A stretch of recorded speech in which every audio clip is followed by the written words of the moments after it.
Well, President Donald Trump is weighing in on a statement that was released after it was stated that his son, Donald Trump Jr., met with Russian lawyers in 2016. Plus, the president removes Anthony Scaramucci as the White House Communications Director after having the job just for a few days. And the Senate announces a new FBI director to replace James Comey. Here to discuss all that and the political issues, including the health care bill, we welcome now the owner of Retrovision Media and political commentator Lee Bynes. And I'll give you credit where credit is due. You said that Anthony Scaramucci would not last on the job, and only less than 10 days. Well, you know what, when I was on the program last week, this was prior to Scaramucci making the statements that he made, but just checking him out in the press conference to announce his arrival, it was pretty obvious that this man didn't have the skills, the temperament, or I don't know, the professionalism to do that job or represent the White House. And surely enough, 24 hours after I made those statements and I made some rather disparaging remarks about him and his character, he proved me right. You know, this is a person, when I talk about character, this is an individual who, his wife filed for divorce in the 9th month of her pregnancy. This is a type of the individual who didn't even see his son the day he was born and had to tweet congratulations to his estranged other half. And you add these things up in the speed with which this story was going. You pretty didn't have to be a genius to realize that this man wasn't going to last long. Besides that, he was taking up a little bit more oxygen from President Trump than Trump is accustomed to. Let me go here then. Let's move a little bit further, because now Scaramucci's out. Of course, a new communications director is in, and chief of staff.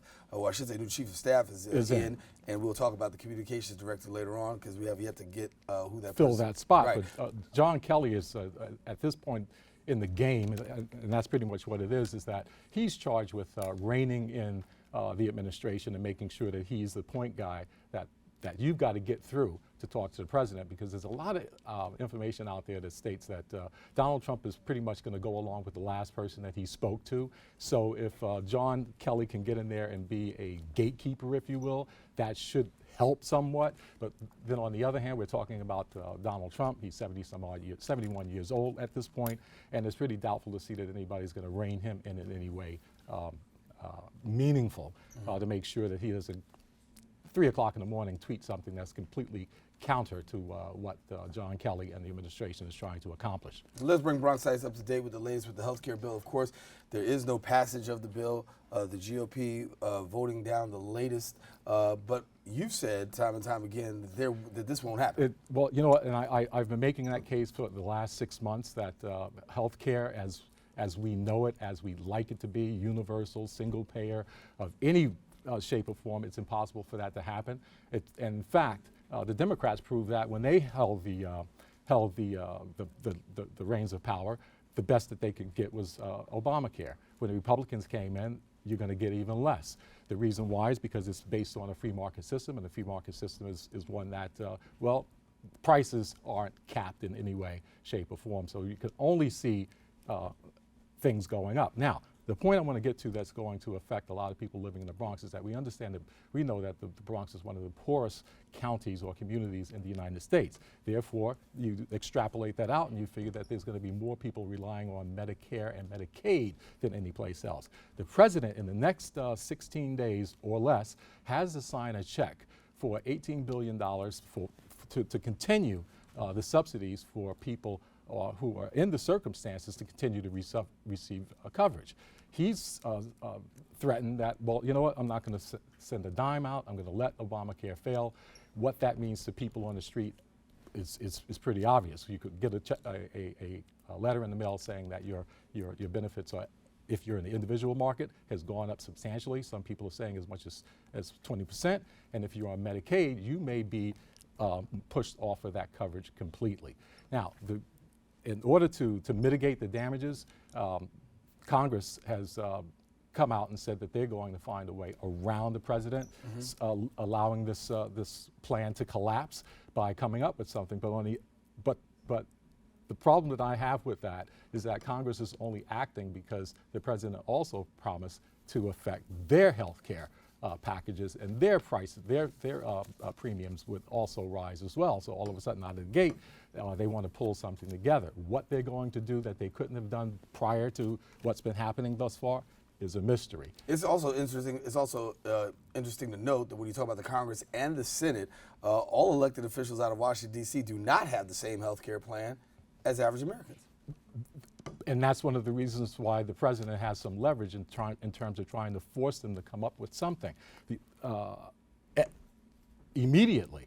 The problem is, if my analysis is correct, he's placed them in a position that they cannot come up with something, and that's the reason why after 7, 8, 9 years, the Republicans are still having this conversation, having this debate, or having this discussion on how they're going to bring health care, affordable health care, with substantial benefits to all Americans. It's just not possible in this environment, and until somebody comes up with the cojones, if you will, to attack the root cause of the problem, which is cost that continues to rise. This is the situation we're going to be in, and this is the situation that's going to exist, despite the fact that existing plans and platforms, healthcare outcomes are better around the world. And the Democrats, let's not say the Democrats, let's say Bernie Sanders particularly, and those who are moving in the progressive direction, have come to the conclusion after looking at other plans around the world that, wait a minute, we can have some common ground here. Why don't we find a way to lower drug prices? Bernie Sanders had a plan on the table to import drugs from Canada, which would be a third, a fourth, maybe 50% less than what you're paying for them here in the United States. That was voted down by other Democrats. So if you really look at this whole process, there's a lot of moving pieces in healthcare.